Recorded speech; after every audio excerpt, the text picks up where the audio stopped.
First time in a long time, but it seems like just yesterday when we were side by side. Beast mode, no one's blocking our way. These other guys tried it, but them man ain't got the skills of Braden and Davie, brazen and raging, bringing you the thrills and spills. Right here in full gear, about to blow up like TNT. Us man are too sweet, Brady, DVP, the BDElite. Right here in full gear, about to blow up like TNT. Us man are too sweet, Brady, DVP, the BDElite.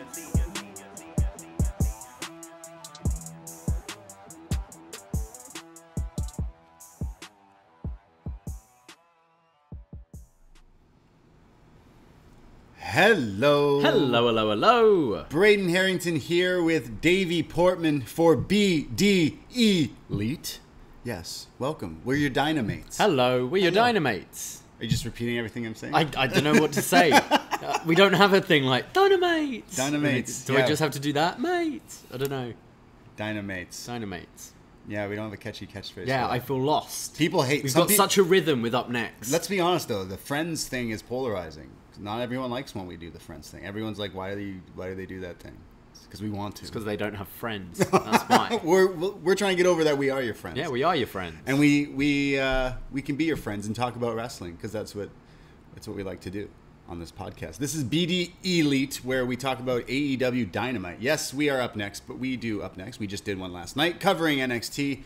We record both shows Tuesdays and Wednesdays on Twitch. And then the podcast is wherever you found this podcast. So you could be anywhere in the world, but you're here with us, and we appreciate you.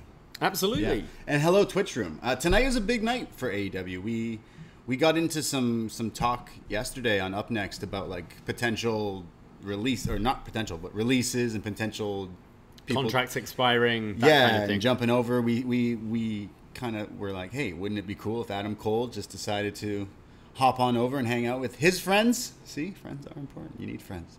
And Ric Flair, someone there was teases to tonight that I was definitely like, oh, okay, I like where that's going. But there's some other things that like you could potentially kind of see. We also talked about Ishii going to be in U.S. soil. He's announced for another New Japan Strong like special show in LA. So Tana. He's on Resurgent. Oh, he's doing something with Tana? Yeah, something else. Not a match, but they've just both been announced for a different show, similar time. Cool. So maybe we'll see him show up on Dynamite, which is crazy. But tonight is all about this big Malakai Black thing. Yeah, his AEW debut. And I kind of said yesterday, he's felt like a bit of an afterthought because all of this news is coming out about Punk and Bryan and things like that. Like Malakai Black, for me, it kind of died off quite quickly. So what they did tonight, I think, was very important and to really establish him. And I've got to say, he's someone I'm excited about again. Yeah, definitely. After watching tonight, super into it. We kind of mentioned the past few weeks, AEW's been on fire. It's been the cool show. It's definitely something that, as a wrestling fan, if you've watched for the past few years, maybe you've kind of given up. You're like a lapsed fan. You're kind of done. This is the show to kind of bring you back. And talking to just friends or people in our life that you meet and they're like, oh yeah, I used to watch wrestling, Stone Cold, whatever. This is the stuff that's like bringing them back. When you have the juice on TV, on TNT, it's going to bring people back. That WCW fan base is going to come back. Did we cover that match? Was that the Sturgis show we covered? I feel like maybe. Yeah. Damn, I don't know. We cover quite a lot of shows, actually. There wasn't any clear mentions of any Daniel Bryan on this show. No, nothing. So we're doing this best match ever. I noticed. But. We're going to release this best match ever, Daniel Bryan. Hey, when isn't a good time to celebrate Daniel Bryan? This is true. We're celebrating the dead name of Daniel Bryan, Bryan Danielson. All his WWE stuff on the best match ever. We just recorded Up Yours with our man Neil. He made us watch Star Trek. And we talk all about it. I've watched a Star Trek film now. Yeah, Star Trek 2, The Wrath of Khan. Yeah. Wow. Can't wait for you guys to hear something very out of our wheelhouse, and it's always a pleasure chatting with Neil. I do love our world champs. They're the crazy fans, the ones we super love. The pillars, I call them, because they're our main support system. We're proudly supported by Patreon. And they pick some fun stuff. And yeah, both of us are not Trekkies. But now we know enough to talk to people. If they know they want to talk Star Trek, we can say we know this film. Yeah, now. Exactly. So live long and prosper. If you want to listen to that, that's out here. We should mention that we're doing a a post-show and a watch-along for Triple Mania next week, which features Kenny Omega versus Andrade, and a bunch of other stuff that I can't wait to say. I hope Vikingo is on that show.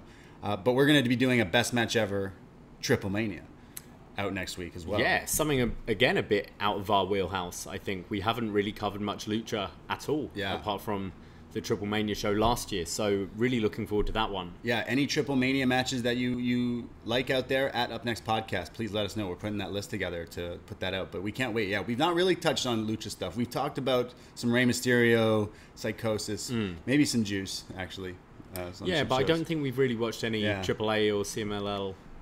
We also have something I forgot about. We did a poll in the Facebook group, which you should join. You're all invited. Up Next Podcast group, something like that. Yeah, something like that. Yeah, something like that. We like to celebrate holidays here at the BDE, and next week, I don't know if anyone's looked at their calendars, but Friday, the 13th. Yeah. Is happening, and we celebrate. We do like our horror films here. We try and slip one in every now and again.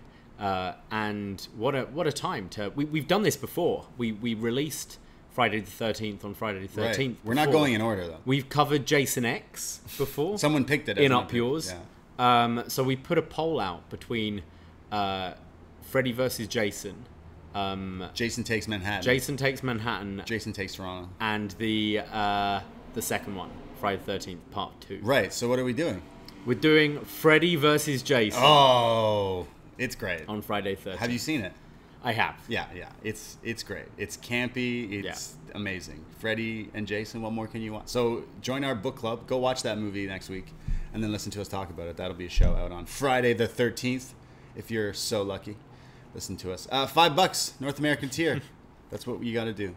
In the Twitch chat right now, Dickie's asking, so who's going to tell us that Triple Mania clashes with the New Japan Resurgence show? Does it? Yeah. What should I do, guys? I can't stream both, can I? I mean, I could, one on my laptop, but I'm going to be live, right? Yeah. How can we do this? That means I'm at work that day, so... Man. All right, you stream from work a watch-along and post-show for Resurgence. Right. Because you'll air it at your bar. Yeah. And then I'll do... Actually, Triple Mania would get more people, I think. We'll have the YouTube going on one and Twitch on the other. Okay, so Dickie's going to do a watch-along of Resurgence to go up against my... Do it, and then we'll have to... Whilst playing XCOM. Yeah, exactly. Yeah. Okay. I think he should. If he's going to be awake for that, definitely. I mean, I would like to have So him it's on official. We've got a Triple Mania and New Japan Resurgence watch along. Well, I know Brandon from New Jersey is joining me for the Triple Mania watch along, so I'm super excited about that. So that's already a riot there. Dickie, I want to do Dickie Bird's a friend of the show, and he does all our graphics. If you haven't seen the SummerSlam thing he put together, can't wait to let you guys see what we're working on. But Dickie has a similar passion of mine. We should do watch-alongs of the Olympics, Tokyo 2020, beach volleyball. Because I'm thinking we need a whole new podcast called Up Nets, where we just cover beach volleyball. Because you really like the sport. It's like they're just so talented, as JR would say. Cowboy hat emoji. No, I actually genuinely got into some of the Olympic stuff. And beach volleyball, women's and men's, both like really great. It's you can get sucked into it pretty good. There was this rafting thing I watched that was pretty hectic. But the skateboarding, are we crazy? Did a 12-year-old and a 13-year-old? We've had a 12-year-old, a 13-year-old. Yeah, it's nuts. It's mainly in the skateboarding, right? Yeah, I think so, which is crazy. I watched some.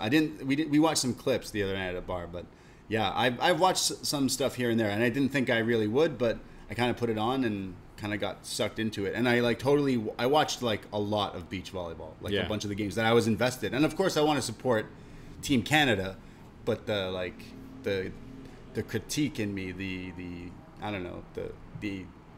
whatever, saw that Germany is clearly like needs to go forward. I haven't caught up on my scores. I said the Twitch.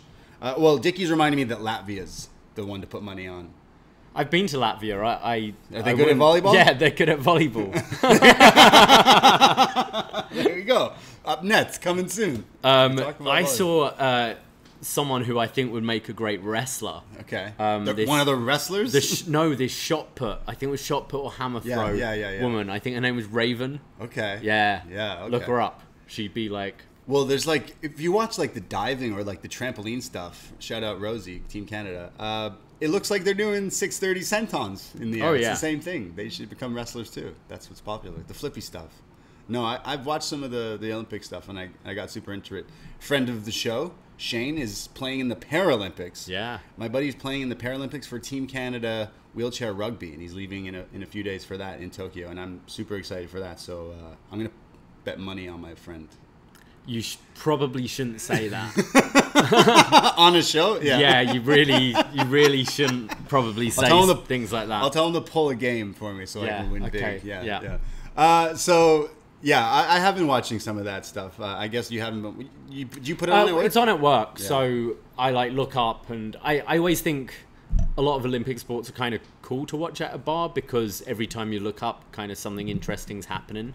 But haven't really been able to follow much of the, stories of the Olympics and who's doing well and whatnot. Yeah. I saw Tom Daley won gold, which was great for Great Britain. What is he? He's diving. Okay, yeah. He was great. Yeah, he was super cool. DeGrasse for Canada, super fast. Saw Jamaica. 200 meters, yeah. What about Jamaica? Like 3 in a row. It was insane. That was pretty sweet. Yeah, I can get into it, like definitely. And it's like, hey, we were stuck inside. These games were supposed to happen, and I don't know. It brings kind of people together. I mean, maybe not actually there because there's not a lot of people in the stands or watching, which kind of sucks. But I didn't think I would get into it.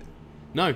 But I think that happens with a lot of people every Olympics. Yeah. I know when they were in London in 2012, I was so into it because he couldn't not be. We were hosting, you know? Yeah. No, I've been watching. I can't wait to catch up on the beach volleyball. Go Canada. Team Canada. Bring home the gold. Yeah. Well, I think that clashes with Triple Mania and New Japan Resurgence. Oh, no, it probably does. Doesn't it end soon? It probably... Should we do a watch? All right, so who's doing the watch along for the up nets? Yeah. Damn. Okay. Well, yeah, we're doing a lot of shows out here. All the free shows. Listen to Shot in the Dark. John Cena, who does all the reports for Post Wrestling. You should check them out. He watches everything like Impact, MLW, NWA, all that stuff. Dark, Elevation. And then he recaps it in 15 minutes. It's on this podcast feed. Check it out because Cena is the man. Maybe he'll join me for Triple Mania as well. Probably. I feel like I need more people if I'm going up against Dickie Bird's team now. So I need to teach you how to use OBS again, don't I? Fuck. I had it down pat when I did it the one time, except it was just showing Scrump's chest and not his face. I couldn't fix it. I don't know, but the listeners loved it. The viewers loved it. Good. So I guess we're here to talk about Homecoming because that's what we're here to talk about. AEW Homecoming. So they went on road, but they're back already. How many weeks did they go away? 3 weeks, 4 weeks.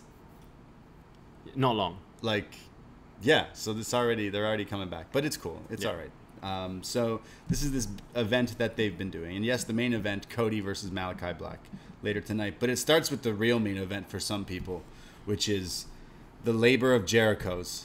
Is it the first? Is this the third? Third Yeah, Labor. we've had Gage, we've had Spears.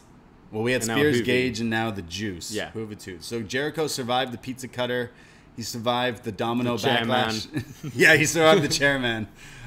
He survived everything, and he's here to face Juventud Guerrera, who he's fought many years ago on TNT.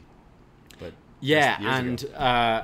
looking on Twitter, apparently, I don't know my history too well here, but apparently Juventud lost his mask in a match against Jericho. Yeah. And now he's coming out wearing a mask again. Yeah. I will say he looks better in the mask. Oh, you don't think he's pretty? I saw him in Preston in 2014. And you were like, mask on, mask up. Yeah, wear the mask, Hoovy. Sorry. I'm saying he looked great here. Yeah, that's what I'm saying. All right. Shout out Hoovy. I was excited. This is the draw here to see Juventud. I wanted Jericho to rip his mask off, and we kind of got that. I've got a photo with him, the Hurricane, and Apollo Crews. Weird fuck. You should put that on your Tinder. Fully vaxxed. With a superhero. Who else was it? It was Uha Nation, Apollo Crews. Okay. The Hurricane. Right. Hoovy and this guy called Madman Manson. Madman Manson? Yeah. Damn, okay. Wow. I need to find that picture. I don't know if you do. So, the Third Labour of Jericho, MJF on commentary. He's being a right mean guy, this MJF. The Juice versus Jericho. He's lighting up Jericho with all these fast moves. Oh, we forgot to mention, Jericho has to win with a move off the top rope. Yes. That is part of this match, the stipulation. Juventud's hitting these Huracan Ranas. There's like these head scissors. There's this flying like dive, spin kick, leg drop thing to the outside, and Jericho has to like catch him, but looked cool. Jericho comes back in ring with this crossbody off the top, but eats a bunch of super kicks. But Jericho comes back with a classic move. He hasn't done this in quite a while. The butterfly backbreaker. Yeah, Punk used to do it. The Welcome to Chicago, and Io is one of her moves before she hits the moonsault. But looks great still from Jericho for a near fall. This is where he starts tearing and ripping at the mask of Juventud, which is kind of a heel thing, but I always love to see it. It is, but if he's like, hey, I took this off you. I won. It? Why are you wearing this? Piece of shit. Piece of shit. Take this mask off. Exactly. But you're right. It is typically a heelish thing to do, but really deep callback there. He should have just ripped it off like easily and been like, oh, there you are, I know you, or something like that. But so he continues on here, and Hoovy goes up to the top ropes, and Jericho's up with him, and they're fighting up top, and Jericho like jumps off the top rope. He counters a Frankensteiner off the top and turns it into the walls of Jericho. So technically, it was off the top. It was off the top, but Hoovy gets to the ropes, and the match continues. There's this spinning inverted neckbreaker facebuster from Hoovy, which looked cool, and then a super kick to Jericho for a near fall. There's a spike DDT where Jericho looked like he flew upside down, and then the Hoovy driver, like a Falcon Arrow type thing, but Jericho kicks out. He hits the Judas effect, but the ref won't pin it because, well, you have to do it off the top rope. So he goes to the top rope and hits a flying Judas effect. It looked great. And Jericho pins Juventud Guerrera and, well, beats the Third Labour of Jericho. This should be his super finish now. I thought it looked awesome. Yeah. Well, he used to do this move anyways. Like this back elbow. Similar, yeah. This one he spins. He had now. more of the spin. This one he does the spin. It's all about the twerk. It's all about the spin with the Judas effect. I quite enjoyed this. I thought Hoovy looked pretty good here. I liked how they tried to kind of work a similar match to how they used to, but obviously they're both older now. But as you mentioned, Jericho pulling out some old tricks with the butterfly backbreaker. Felt kind of like playing 2K with the stipulation when you're doing the towers, and it's like you got to win this match with a finisher. Yeah. This one is a first blood submission match, and all those crazy things. And it's like, oh, damn, I'm hitting my move and I still can't win, and trying to work out how to jump off the top. Got to do a move off the top rope. Yeah, but he did it though. He did it. He had a super finish, the super Judas effect. What would you call it? The Judas Mass Effect, something like that. Well, Jericho beats Hoovy. You know what? This is pretty fun. It definitely was what I thought it would be. It could have been a lot bad. It could have went bad, but it didn't at all. Compared to how I saw him in, as I said, I think it was 2014, 2015, I thought he looked way better here. Yeah, and now he's going to be wrestling some GCW shows. Oh, okay, yes. Yeah, he's announced for like a bunch of them. I don't know if he's going to be at that one we saw announced.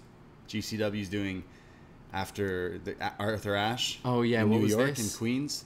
Yeah, after Arthur Ashe in September, the GCW's doing emo night. Oh, fuck, yes. So it's like an emo night, like if you've ever been to an emo night, it's like where they play like that era of music. And MCR and great, fantastic artists. And apparently they're doing that, but mixing it with a wrestling show. Okay. And that really has my attention. I want to go to that so much. That sounds fun. Yeah, it sounds like a night out. So maybe Hoovy will be on that show. Is he? You don't know if he'll be emo. What emo? Like, I mean, you're not having Darby there, are you? But they should. They could. He should be. I mean, why not? They've had Moxley. And stuff. Oh, Mox could come out with some eyeshadow on. Yeah. What other emos are there? That could be. Yeah, like who dresses kind of Malakai Black. It's not his style though. He's more metal night. Yeah. Dark like European metal night. Oh yeah, he's not emo. Yeah, emo. I don't know who would. I don't know who would fit in there. I feel Seth had an emo phase for sure. True. Yeah, that's true. He would fit in, but maybe not right now. Not with that fire. Corey jacket. Graves. Yeah, he'll go. Yeah, I saw a bunch of like people that are gonna be there. I think, but it should be cool. Nice, interesting. But GCW. But back to AEW, where Jericho beat the Juice. Well, MJF is pretty pissed, so he sends Wardlow into the ring, who attacks Jericho from behind, beats him up, and then beats on Hoovy as well, hits Jericho with the knee lift, and MJF on the mic tells everyone to shut up, calls them idiots and things like that, and then says, Jericho, meet your fourth labor, Wardlow, next week. And the special enforcer, MJF, who will be ringside. Yeah, I feel like someone maybe backed out of a match next week. This feels anticlimactic, right? A little bit, maybe. Yeah, I think definitely. Had you have done Spears, then Wardlow, you wouldn't be expecting something. But as soon as you do the Nick Gage thing, as soon as you do Hoovy, you're kind of expecting this for each labor. Yeah. I was expecting them to say Lance Storm, Dean Malenko. Someone suggested to me, is it David Benoit? Hey. Like, that's a fucking stretch. Yeah. But interesting pick. But no, we're just going to Wardlow. It's kind of like, oh, okay. You're right. It should have built up. Yeah. So you think someone didn't... Well, no, I just feel like the way things are going, maybe they thought they were going to get someone this week, and then it's like, oh, okay, we'll just do Wardlow. It just seems an anticlimax. Even put a stipulation on it. You know, if you're doing the Wardlow match, make it a cage or something like that, like they did with Cody. Right. You know, add something to it to make it feel a bit more special, but it feels a bit of a letdown. Yeah, so then there's one more after that? Yeah. So then, like, yeah, it should be something. It is a little anticlimactic. John Cena was suggesting do the fifth labor in Pittsburgh for that Rampage and have it Kurt Angle. He's not with WWE anymore, right? Nope. Would he wrestle? I think he'd like to do something that resembles a match that was better than the Baron Corbin thing. There's the history there between them. Are you saying, after all these people we keep saying, look who's showing up here, and fucking now we're talking about Kurt Angle? Oh, man. I mean, like... I don't, like, not as a just as the labor just thing. A match, yeah. Just get... he's been pretty open that he didn't like that final match. Yeah, and didn't feel it should be... Yeah. He wanted the Cena match, and... Yeah, and they think Jericho, there's enough history there between those two. Yeah, you got me. Do it. Why not? That would be... I mean, it's all on Kurt Angle. That would fucking be insane if true. Crazy if true. Big if true. That's nuts. Now look, you're fantasy booking on. Oh, yeah. You're like, oh, yeah, all right, let's go. So, Jericho versus Wardlow. And they kept on saying here that MJF... Like, commentary kept on saying that MJF was going to be the referee. But MJF said in the promo he'd be at ringside, and then later they confirmed it's ringside. But a bit of miscommunication there, it felt like. Knocked Out Films in the Twitch chat saying that the fifth labor is MJF. Meaning the match leads up to him. Oh, if that's the case. Then so Wardlow's the last? Maybe we missed that on commentary. Yeah, that is weird. They'll change it to make Kurt Angle. Kurt Angle. Yeah. Kurt Angle for no reason. Fucking Kurt Angle. Doesn't that... Oh, why piss on my firework, Knocked Out Films? Why, yeah, but why would MJF bring Kurt out? Because it would babyface him. Or then Jericho makes you'd it... Jericho say the same about Gage. And, yeah, Jericho and pins Angle, Hoovy. and then MJF beats down on Kurt, and Jericho saves him. Yeah. Yeah, and then the pose. That could be it, but yeah, it sounds like it's just Wardlow. Sorry. Damn. Sorry, man. That sucks. Yeah, sorry. But, maybe Kurt Angle can come in and face Daniel Bryan. Who? Bryan Danielson. There we go. Yeah, that's right. Well, we go to the Death Triangle backstage. No Pac, though. And they say that Pac had some travel issues. His travel plans have been canceled. And who would have done that? And in walks Andrade and Chavo. And it seems like... this is where I went for a smoke. So, last week, the Lucha Brothers had travel problems and Pac was there on his own. This week, it's the other way round. And they're offering Chavo offers them like first class flights, steak and lobster, champagne, if they work for Like, be with me. Yeah, go with them, work for Andrade. And they just said, hey, we don't work for anyone. Because they keep on saying, why are you working for Pac? It's like, we're not working for Pac. We're with Pac. Yeah, we're a group. And Penta says no. Okay. They're going to cross Andrade. Better be careful. We go to the next match, which is... You got Adam Page and the Dark Order. Yeah, this is true. Adam Page walks in on the Dark Order, who are having one of their backstage like segments in their clubhouse, the Dark Order, and they're like, that was the biggest match of their life, and he's just coming in to grab his drink, and he's like, oh hey, sorry guys, I gotta, and they go, Adam, whoa, and they stop him. They say, we've been calling you and trying to message you, and Hangman just looks defeated, and he says, look, I cost you your shot. And they're like, no, it's okay. He says, I cost you the shot. I created these problems. I have to fix them. But I have to do it for myself. So, boys, it's best we go our separate ways. No. And he walks off. And they say, well, but we're friends, Hangman. And then they go, no, give him his space. So Hangman Page just broke up with the Dark Order. Yeah. Trying to wipe the tears I love away. this story. Yeah. I love the whole Hangman thing. I love the whole Dark Order thing. And I love what's coming up later with this as well. But yeah. Good scene. Yeah, very, very sad here. They keep getting their heart broken. Hangman's doing the Dark Order dirty quite a few times. Yeah. He's conflicted. But they know he's conflicted, and they're letting him. Yeah. Like, okay. Let him breathe. You need to figure yourself out for a bit before we're gonna work out. Yeah. Yeah. You need to get out there. You need to get out there, Hangman. Before you want to commit, go do your Make those mistakes. Yeah, go do it and then come back. And I'll be we'll waiting. always be here for you. Yeah. Exactly. Yeah. Fuck, man. Yeah, I mean we talk about the romance of Index on NXT, but like this one goes way this deeper. Is deep. Yeah, deep. So we go to our next match, which we mentioned last night again. Ever Rise rules, aka 2.0, formerly known as 3.0. Yes. They've downgraded, but it's okay. They still rule. 2.0 cut this promo with Daniel Garcia, and they basically said, we're here in AEW, and what the best thing to do is find someone who got your back. So they found Daniel, and they go back, they got history, and they say, we want to call out the biggest, baddest dogs in AEW.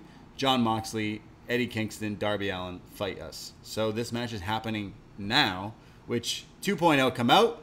Their new names, Matt Lee. I know a Matt Lee. I used to work with him. Fight Network. Yeah, I think he's still there. And Jeff Taylor. No, what's his name? Okay, we're going to play a game called What's This Guy's Name? You're close. It's Jeff. It is Jeff? Yeah, can confirm. Jeff Trent. What? No, Jeff. What? That's not even... Travis. That's not better. No. Jeff. Jeff Parker. It is Jeff Parker. Jeff Parker, isn't it? Yeah, it's Jeff Parker. Because he was Trey Parker. Was he? Was he Trey Parker? Fuck? No. Matt Martell and... You're talking about Trey Baxter. No. What was his name? Matt Martell and Chad Gabe. No. Chadwick Boseman. No. I don't know who you're talking about. What was his name? What's his name now? Jeff Taylor? Hardy? Chase. Chase Parker. Chase Parker. Oh, boy. Okay, well, 2.0 now. Yeah, fuck. Are Matt Lee and Jeff Parker. Matt Lee and Jeff Parker. 2.0. Okay. And they're teaming with Daniel Garcia. Mm-hmm. I've seen this guy quite a lot in Smash Wrestling. And that's just always been his name. Daniel Garcia? Yeah, as far as I'm concerned. It sounds like it's his real name, maybe. It's a good idea. Yeah, keep the same. Use your real name and you'll be fine. You'll be fine. Unless your real name kind of sucks, but whatever. Get over it. So Darby comes out with Papa Sting, and then out comes the Wild Thing, Jon Moxley, Eddie Kingston, fired up with the crowd. This guy is in his element when he comes out here with this entrance, definitely. And this is a dream match in some sorts, because 2.0, well, they give us the line. You want to take a swing at me? Huh? He screams it. So Eddie is like laughing at him, and and Excalibur, who's great, mentions these guys go way back. The indies in the Northeast that they've been having fights for years and years. Definitely. So he lights up Eddie Kingston. I think it's Matt Lee who does this, and Kingston just fires back and starts beating the hell out of him. But during a commercial break, it's all three of these guys tagging in and out and beating down on Kingston. But then Mox comes in and attacks Daniel Garcia. He's brawling with him here, throws him ringside. And then 2.0 have this great stare down with Sting. I thought for sure he was going to say, whoa, you want to take a sting at me? But he did not. And as Sting... Yeah, he's going like, oh my God, you're Sting. It's Sting. I can't believe it's Sting. Darby, like a bat out of hell, like he's shot out of a cannon, flies with his coffin drop tope, suicide dive tope, nailing these guys. And then... brings them back in. There's a paradigm shift. There's the spinning back fist, and then a coffin drop. And, well, the big bad dogs of AEW, as whatever 2.0 called them, win their match here in great celebration. As Sting raises all of their hands in the ring and just looks like he's trying to fit in, but he's like, I'm proud of my boys. It's like when you have plans with some friends Friday night, but your dad's like, hey, let me join in. Let me come out with the boys. Let me come out with the lads for one night, watch the game together. And this was this. And it was wholesome. Oh, it was so fun. Having Eddie, Eddie was there like, fuck, it's Sting, like holding him. Mox is there. Mox is laughing as well. I just thought it was so much fun seeing them with Sting. And it must be crazy for some of these guys.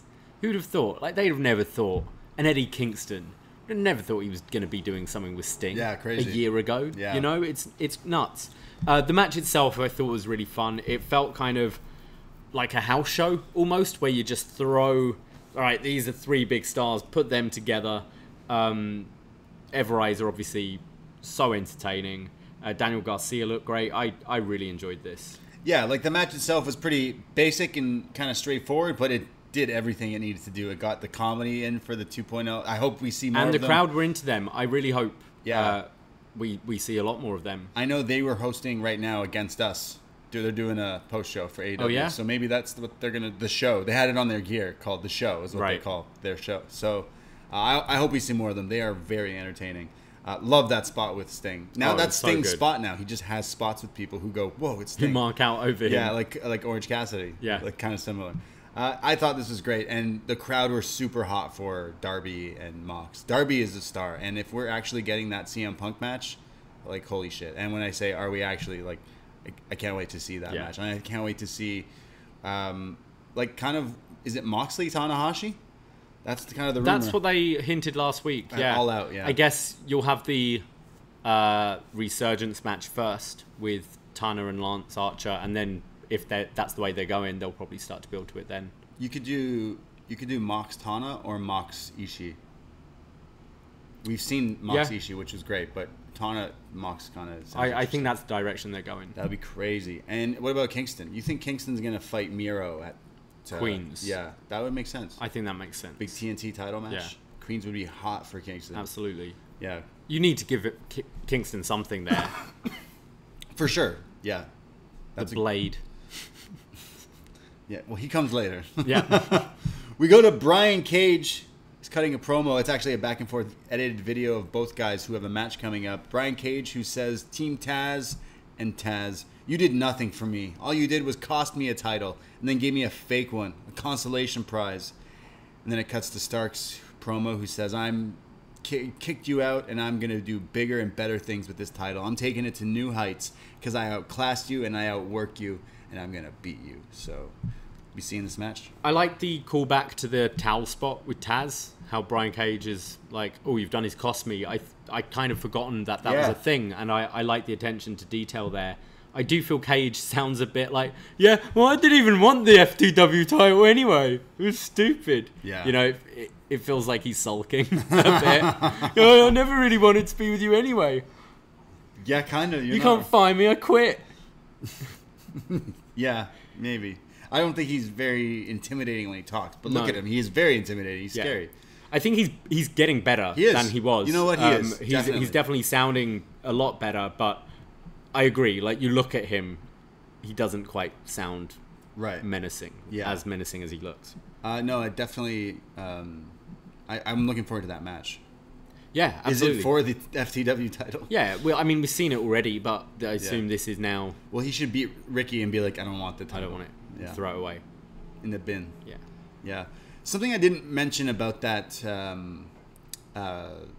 tag match just before was the 3-man, but they used King of Trios rules in that match. So I'm wondering if that is slowly them easing into bringing that title. So maybe like a King of Trios title. So they weren't doing tags? I don't think so. Like you can still tag, but I'm pretty sure that they had that on the rules. Okay. So I'm just remembering that we were talking about all these factions just a few weeks ago. I'm like, wouldn't it make sense with a second show, Rampage, to have, and Dark, to have like, well, first you should have a second tag title, like junior tag titles or something. But a trios tag titles is something. I think you do one or the other. Trios. Trios. I mean, it uses up a lot of tag teams that aren't doing anything, and similar with singles guys, like people that might start to be getting lost. It could lead to some really entertaining matches. I just think in history those titles don't normally last too long. Right. There is I think New Japan, they just hop around all the time. But that's their own fault. That is their own fault, but it would be interesting to see them have a go because it doesn't usually work. Or women's tag. Yeah, as well. But let's focus. Not women's tag. Yeah, let's focus on the women's division more first. So we go to our next segment, and it's it's the Elite. They saw Hangman break up with the Dark Order, so we cut to them all hanging out backstage here. Now, taking their outfit, they still got the basketball net. They got Michael Nakazawa, Brandon Cutler, the Good Brothers with the Impact tag titles, the Bucks, the AEW tag titles, Kenny with all the fucking titles, Don Callis, and of course Brandon always filming everything. And they're shooting basketballs. It's like a whole thing. We have Carl Anderson spinning a ball, and they're like 2000, 2001, 2003. As he was actually spinning. Well, it gets to 2012, which is his year that he was in the G1 final. He's also everything he's doing at the moment, and then they're going 2012. He's also wearing a Bollywood Boys butter chicken shirt that they sell on PWT. So I'm like, yo, the Bollywood Boys should show up in AEW 100p. But also, Gallows is wearing Ric Flair's robe. It's literally like one of Flair's robes that he's just wearing over his outfit. Yeah. And Kenny is wearing a Cookie Monster t-shirt, which at first I'm like, huh, great. It looks nice. It's a pretty out there, like tie-dye Cookie Monster shirt. But then it kind of is like dawning on me. Are they all like wearing things? What were the Jacksons wearing? The Bucks were wearing like normal things. I know Nick was wearing one with leaves and plants on it, so maybe that's Daniel Bryan. Yeah. Now we're looking into it. Okay. For anyone not cluing in, Cookie Monster, CM Punk. That's what he says. CM stands for. Yeah, Cookie Monster Punk. That's right. Huh. So maybe it's a calling card. I need to see what Matt was wearing. He was wearing one with like pink triangles or something. Like Doritos. But like who else? Like Dolph Ziggler maybe. It was like that. I don't know. Someone wearing a gold medal, it would be definitely Kurt Angle, right? Yeah. Are you trying to look at this picture? I'm looking at. Yeah. Gallows looks ridiculous. Well, I love it. They cut a great promo here, and Matt Jackson says that there's no one else for us to face in this tag division because there's no one else here. And is there no one else? And everyone's like, Brandon Cutler's like, hey, isn't that from the movie Troy? He's like, what? No, it's not. They say they're the greatest group in history and that they're going to have to retire the jerseys in the rafters and bury us with the belts because we're never losing them. Love that line. So they say, Kenny, who steps in, Hangman, you had everyone. You had the crowd. You had everything. But no matter how many shots, and then he starts taking basketball shots. And hey, Kenny, he used to play ball, didn't he? I think so. But all of these, because I didn't notice any cuts, and everyone, like Nick was getting his in this week, unlike last. Yeah. And Kenny's still talking while he's shooting these shots. The baller, Kenny. And he's like, no matter how many shots, when it came to the final time, did you say final countdown? You blew it. You blew it, Hangman, and now you have no friends. No one cares, and you don't get a main event. You don't get a main event. They don't get a main event. So it's time to retire the net. And then they cut the net of the basketball And they say, we're done with you, Hangman. Great promo from these guys. Menacing assholes. Like, just complete pieces of shit. They definitely eat sloppy steaks. Oh, 100% eat sloppy steaks. They live for New Year's. Wonder how many takes this took. Yeah, true. Yeah, but hey, it looked great. So, it did. But like, yeah, I can imagine it getting very frustrating. I also I really like the whole like sports analogy of like put our things in the like, you know, when you retire they put your thing in the thing. Yeah, I love that. I love that line. No, they're getting more and more obnoxious every week, and I love it. I'm really into their promos. Like they're heels. They're effective. They make you genuinely hate them. And I know we're overlooking into their outfits, but hey, they're clearly doing it to put these little things in there for sure. But the Cookie Monster shirt genuinely was popping. It was nice. We go to our next match, which is Christian Cage versus The Blade. The Blade. Yeah. I found my Christian shirt. I couldn't find my Blade shirt, unfortunately. Oh, man. Oh, you sure? I'm just wearing Vincent Van Gogh. Oh, instead. You know what? Okay. He used a blade on his ear. Oh, hey, true. Yeah. Right. That's pretty It's smart. my Blade shirt now. I was going to say, if you lost your Blade shirt, I'll just get you one. Oh, please. Yeah, I'll order one. You just pay me back. Okay. I ordered you like 5 Blade shirts. Yeah? He's got more than one? I'm sure he does. I mean, Butcher and the Blade must have like merch, right? Yeah. Yeah. I don't care for the Butcher. I just want the Blade. You like the Blade. I like the Butcher. I like both of them, but there is a lack of Butcher. They're both fantastic. You know what? Like, we're making fun, but Blade is a good he's worker. good. To be honest, you just don't like the Blade. This is pretty much a brawl. Christian and Blade are fighting. They're punching each other. Bunny is trying to get involved here. That dang Bunny. But Leyla Hirsch comes out and stops this, so it's an even matchup. There's a commercial break with Blade beating down on Christian. When we come back, Christian jumps off the top rope to the outside with like a body block or something and takes Blade out. There's then Christian who does the diving Judas effect. Yeah. It's one of his moves. He's done it for years, which is like the flying spinning back didn't look elbow. as good as Jericho. No, it didn't, but it doesn't look as powerful. It's not as powerful as the Judas effect. There's then an attempt of the kill switch, but it's countered into a snap power slam from the Blade. He goes for the brass knucks, but Christian spears him and pins him. And, I found it quite entertaining. I think Christian's looked great since coming back. And they were obviously building up, because they're mentioning on commentary a lot, and we've got the segment later. Christian's going to be a challenger. That's right. He's winning all his matches, so he deserves... Undefeated. Yeah, that's right.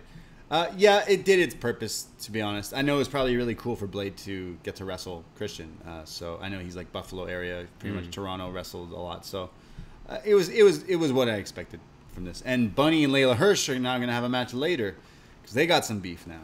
Yeah. So continuing on with the Hardy family office. My favorite. They were not ringside for this. Not for this one. Yeah, but don't worry. They'll be there. There's more Hardy family Matt, office to come. I don't think so. No Matt tonight. His face was still on the Titantron, yeah. though. So technically, Matt Hardy was still on my TV tonight. Just saying. Just saying.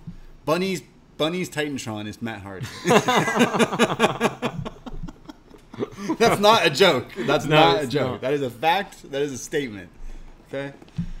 P&P, not picture in picture, but Proud and Powerful.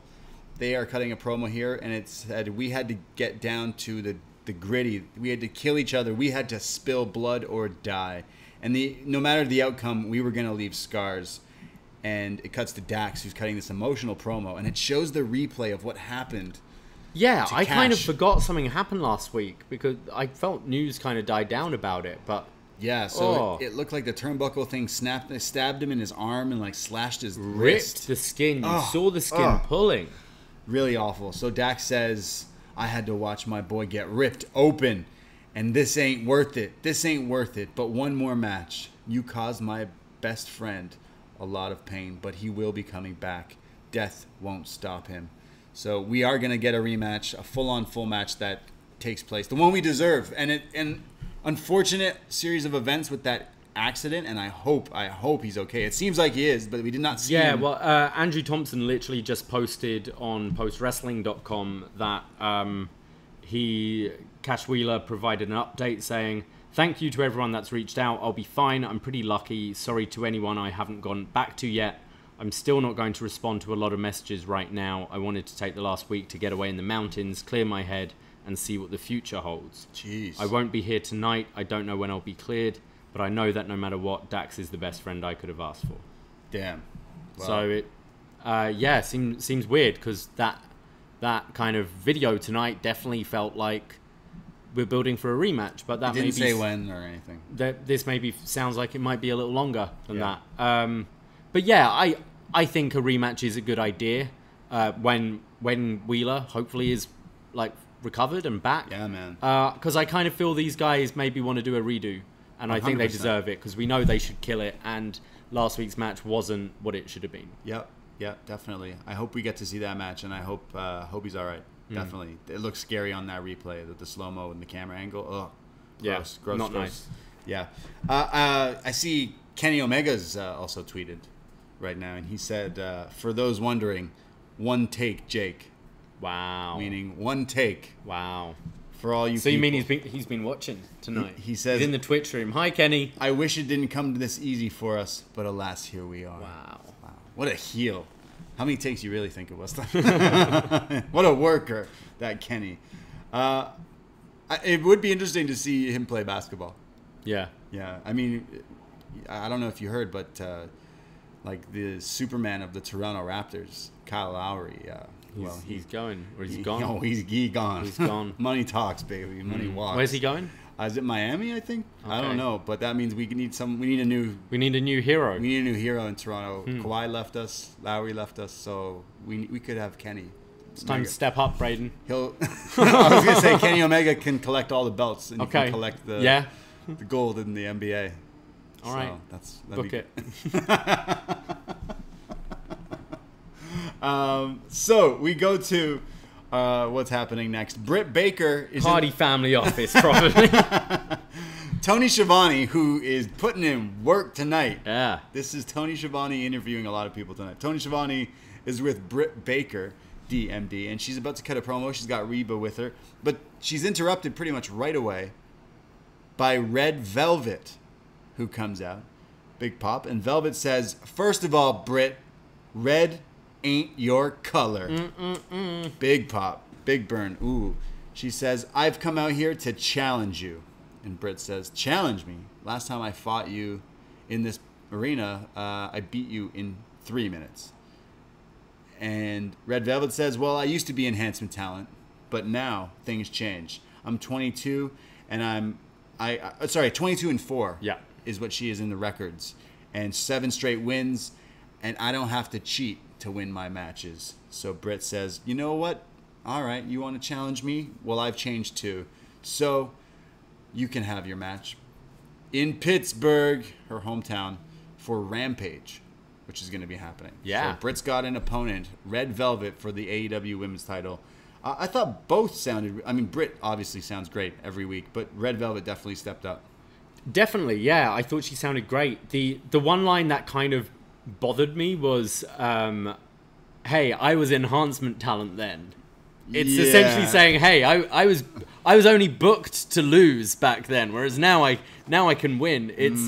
It's not like enhancement talent is like it shouldn't be something said on TV. Do you know? It's like going, I was a job at that back then. It's a bit weird. So I didn't like that, but I did think she sounded good, and I liked the rest of it. And then we get the beatdown. Well, Reba goes to swing at Red Velvet, who ducks, and then Britt and her start fighting. Britt attacks her, and then Britt uses the crutch to like choke Red Velvet like in the throat and stuff, and then poses with the title. So we're getting this match. Yeah, but Britt's kind of the babyface. Well, this is what's weird with it, and it's kind of how I'm feeling with Raquel and Dakota as well. Britt is playing the heel here. Red Velvet was the clear babyface. She was doing the beatdown like the heel, but then it's gonna be in Pittsburgh. Like they're all gonna cheer for Britt there, so it just makes for a weird match. So is Red Velvet going to just? She's not gonna work heel really for that. So I can see it being a little awkward. They could have put a bad guy, but I don't know who. Yeah. So. That's the problem. There's a lack of options, and I think it's awesome seeing Red Velvet step up because I really like her. It's a little weird. Whereas I think you could have maybe not done the beatdown from Britt and just have her be like, "Hey, Rampage," and you could then play to the reaction a bit more. Yeah. Rather than just being, "Oh, I'm a heel and I'm gonna choke." She was also like, she came out to challenge Britt, and then Britt's like, "Yeah, okay, well, Pittsburgh next week, Rampage." It's like she's like, "Tony will let me do anything because I'm his golden girl, his golden girl." So she kind of just calls the match on the fly, but sure, why not? I'm down for that match. I think they'll put out a banger for sure. We go to Andrade backstage with Chavo, and Chavo says, who's standing with Andrade, says, clearly the Lucha Bros aren't interested in hanging and working with us, so we've reached out to some other people, like this man, Fuego del Sol. Poor guy. Who shows up all excited. Yeah, I'm ready to work with Andrade. Sounds great. Is Rick here? What's going on? And Chavo says, well, actually, we need you to shine Andrade's shoes. And Fuego looks a little unfuego. He's like, what do you mean? That's not what you asked me. You asked me to wrestle you. What are you talking about? We asked you to shine Andrade's shoes. And he says, I'm not going to do that. So Andrade beats him up, throws him into a garage door, and then puts his shoes right near his face. And it's like, shine my shoes. Is this going to be the running gag? Every week someone just murders Fuego del Sol? Yeah. Because he took that beautiful black mass the other week. And then here, poor guy, being thrown against the grating. I can see this being a bit of a ongoing thing. I don't think this was actually him because he's probably still beat up from last week. This is the ghost of Fuego del Sol. Yeah, because poor Fuego, he's just getting beat up here. I don't know. Where do you think this Andrade thing's going with the Lucha fam? It's not hitting for me right now. It needs to click. I think the matches hopefully will be fantastic. Yeah. Just the story isn't really working. Yeah. And maybe the performances aren't quite there. I think I want to see Andrade work with the Lucha Bros. I think I've said before, like he needs to be their leader. He needs to replace Pac, and they kick Pac out. It's all he's doing all this fucking with them now, but it's going to turn into this swerve where they get rid of him, and there you go, another like stable. But I can see that. I feel we've been sitting on the Lucha Bros for so long, especially as singles acts. Sure. And it felt like they were going to go their own ways last year, and then it didn't happen. Because they're brothers. And just then it would feel like they're beneath Andrade. They'd be the Raul Mendoza and Joaquin Wilde, and I think they're bigger than that. So it's something they could do, but come on, they've been here for how long now? I think they're definitely being a little underused right now. Like if they're here, they should be having stellar matches, definitely. But it sucks because the Bucks are the champs, and it's working well with this whole elite story. So the titles are taped up right now. But if you had a genuine like feud where there's a story where they hate someone, like Pac, if he gets kicked out, he's got to find some friends to fight it up against these guys. So maybe some. What is it? The Lucha Bros and Andrade. So this LWO. Yeah. What's Pac gonna do? Go find some Geordies? Some Geordies. Yeah. Lack of options there, I think. Yeah. So he'll call Oliver Gray. Yeah. Yeah. Get him back. NXT days. Big pop for Oliver Gray. Oliver Gray. Yeah. I don't know who else will help Pac, but I genuinely want to. I think I do want to see Lucha Bros with Andrade. Okay. I want to give. That sounds like the best fucking unit ever. Those three. In trios matches, sound insane. Add Ric Flair as their new manager. I want Ric Flair to show up with Andrade and talk so much shit. Andrade just start wrestling. Start just actually winning matches before we start getting into weird storylines that don't really just tease things. Just wrestle because you're great at it. And Rick as his guy, making him like, yeah, this is the future, my son-in-law. And then Charlotte just pull it in Lunder Blaze and just show up on Dynamite, breach your contract. Tony will buy it out, and you'll be the biggest thing in wrestling. Do it, Charlotte. Do it. All right. Yeah. I want to see Charlotte with Rick and Andrade in AEW. That's what I want to see. Okay. I'm a madman, but I want to see it. Charlotte versus Britt. I just want to see something from Andrade. Yeah, I want to see him wrestle. I want to see him wrestle. And I want to see him. I don't know if this is part of his contract that maybe he is only going to wrestle a certain amount of dates, but he's very cool for me right now. Yeah, he needs to wrestle. And I'm a big fan of this guy, but it's not working right now for me. Well, next week he's facing Kenny at Triple Mania. Yep. So like we'll see what you got, because that's a dream match that's happening. So I'm super stoked for that, but I don't know if he's winning it though. That's what's tough. It's like Kenny loses one title. Probably because they haven't mentioned it at all. True, yeah. Kenny secretly just drops the triple. He actually hasn't been holding it as much, has he? Only in his title matches is Okay. when he comes out with everything. All of them. So maybe he could slowly start losing them. It could be the dissension of Kenny. So we go to Hangman Page, who, guess what? He's going to go talk to Tony Schiavone in the ring. Tony, again, busy guy. Hangman comes out, and he's about to talk, but he's interrupted by the Elite. The whole gang come out, all of them, in their flashy outfits. Matt and Nick are there. They say, we need to clear some things up. Sorry, Hangman says that to them. Look, Matt and Nick, actually, I want to clear some things up with you guys. We got to talk. And they go, whoa, you want to talk? So let's get in the ring. Kenny says, hey, Hanger, to Hangman, which I thought was funny. He says, ever since you left us and you're not with the Elite, you went and made new friends. And we realized we found our self-worth. And you just see Brandon Cutler like filming it for being the Elite. Yeah. He says, you're trying to plea to rejoin the Elite. Well, Kenny says, you share a lot in common with the people here. You're a tryhard. And, well, you were in the Elite, but you no longer are. And you just don't fit the bill. Cowboy or not. The Elite does not have any losers or failures in our group. And Hangman can't take enough of this disrespect from Kenny. So he goes to beat him up, and there's a whole brawl with all of the Elite beating down on Hangman here. The Good Brothers hit him with the Magic Killer, and Kenny's just yelling. And the Bucks are setting up for the BTE trigger. As the Dark Order run out the tunnel for the save, but Stu Grayson stops him. Whoa, no, stop, guys. He broke up with us. So it's Silver who really is like, but he's my boy. And he's like, no, we can't. He said he didn't want anything to do with it anymore. We're out of his life. No, it wasn't like that. It looked like that. No, it wasn't like that. He was going, he needs to do this on his own. Yeah. Like, this is what Hangman needs. Yeah. He needs to do this on his own. So they leave. They go back in the tunnel. A lot of them are like upset. Colt Cabana's livid. He's like, what do you mean? We got to save him. Nope. Got to go back. So they all go back through the tunnel as Kenny yells and barks orders at the Bucks, who hit a BTE trigger, and he says again. So they hit him with like 4 of these. Yeah. He sells the last one like he's dead. And out comes Frankie, the Elite Hunter, the Elite Killer. He comes in, but they beat him up too. Yeah, and Nakazawa throws a basketball at him when he's down.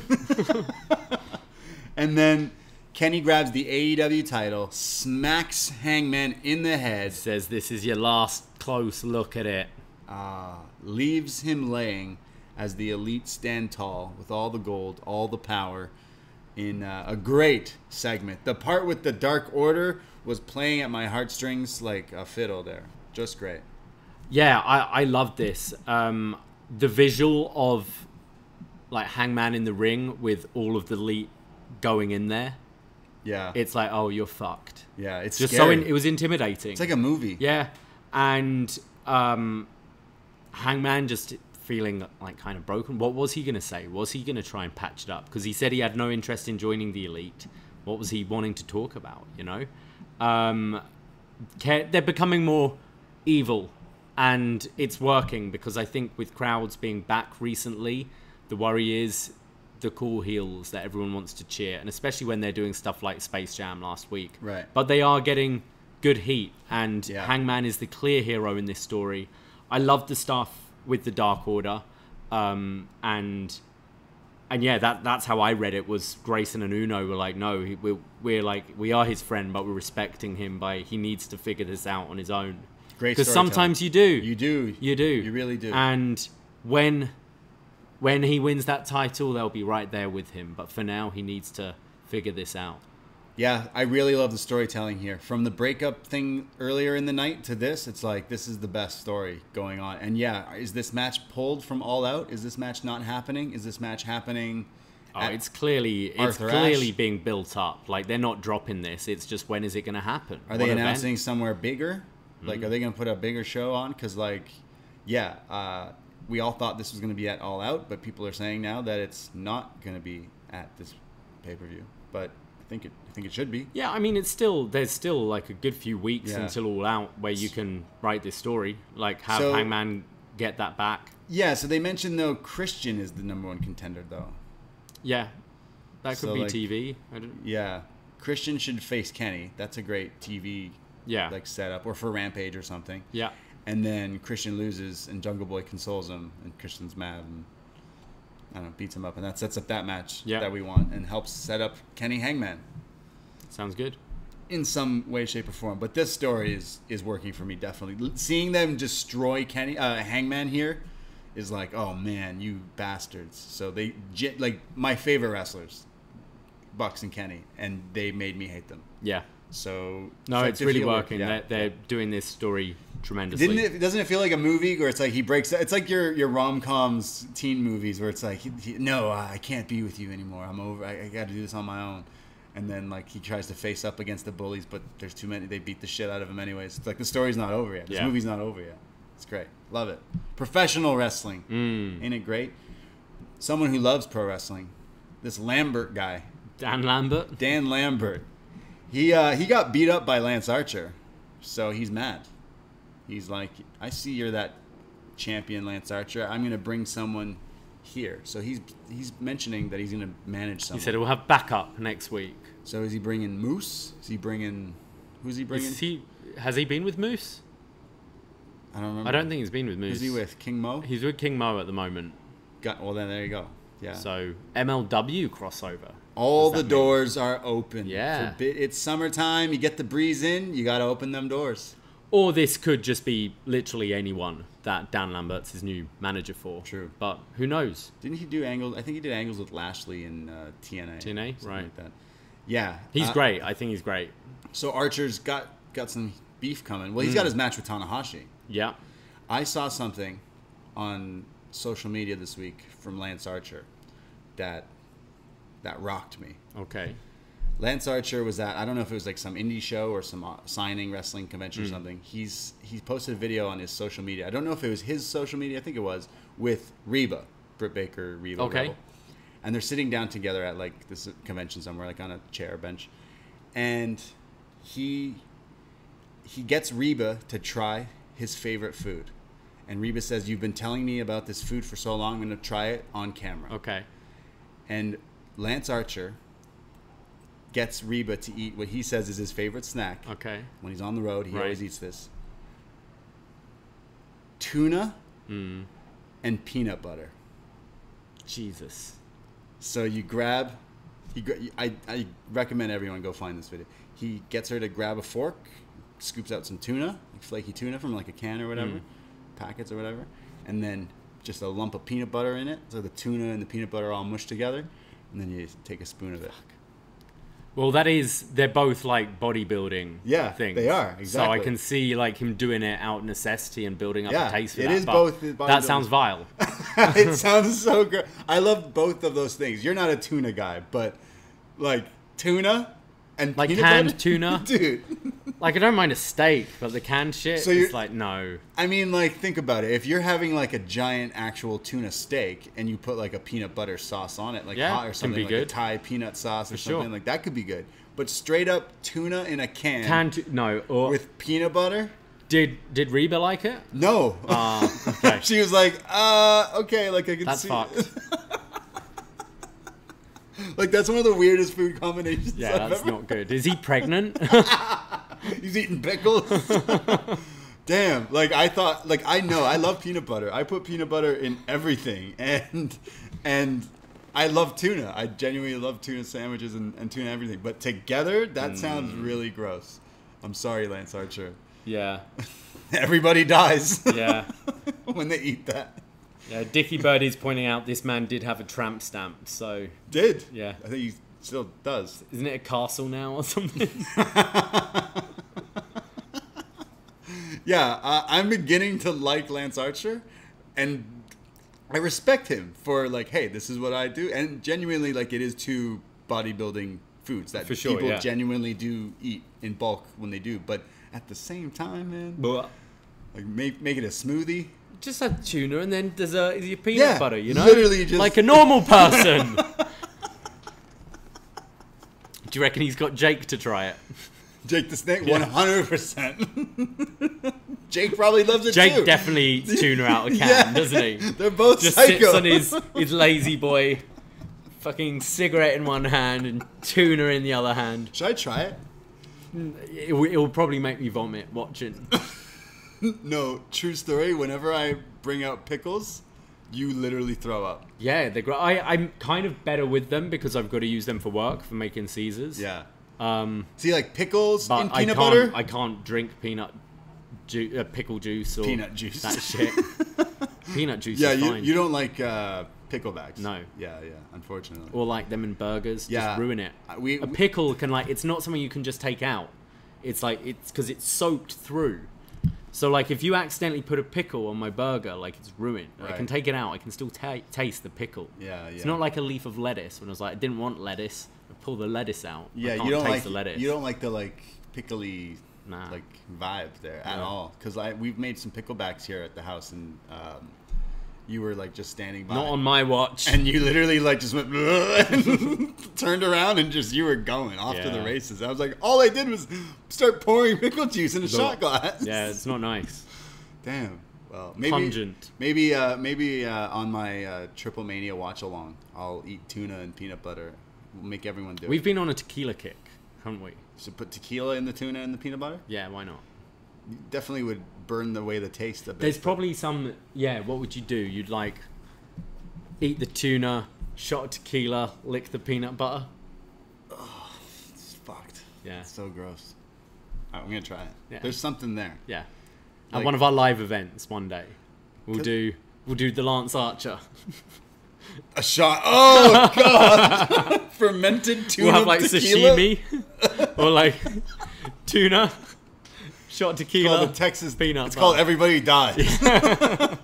We gotta get Lance's thoughts on this. Damn, Lance could be onto something though. Yeah. Someone out there could be like, "This is the greatest thing I've ever had." I don't see that personally, but Elvis Presley, his favorite thing was peanut butter. I've made it, yeah. Yeah, peanut butter, banana, and bacon. Yeah. That's fantastic. Weird, but it's amazing. It's it may have also killed him, but it's good shit. I went on a kick. You went on the Elvis week. Presley? Yeah, it's good. It's good. Better than you. Maybe a grilled cheese peanut butter tuna sandwich. Yeah. With the bacon, tuna, bacon, peanut butter. I'm not big on that tuna shit. You really don't want to get that tuna. Well, shout out Lance Archer because I thought that was interesting. That he, at least his friends tried it. I respect it. I like to try. I would try it. Definitely. And if Lance Archer asked it's maybe pumped for the match now. Lance versus whoever Dan Lambert's bringing. When he loses, he feeds him it. Yeah. Try this shit. Jake used to bring out the snake. The snake. He's just a cans tuna and peanut butter. He wins the match, and then he just looks to Jake. And he looks over at Jake after winning, and he looks at him, and then Jake's just using a can opener, opening this can, and Lance just unscrewing this. It's like a horror movie. It sounds so awful. Jake would usually put Damien the snake on top of you, right? So it just covers you in tuna and peanut butter. He's going to do that to Tanahashi. Wow. Hope Tanahashi likes peanut butter and tuna. Yeah. Yeah. Great stuff.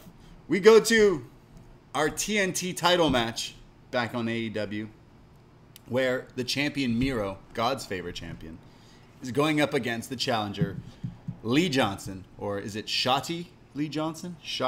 Big Shotty Lee Johnson with Dustin ringside.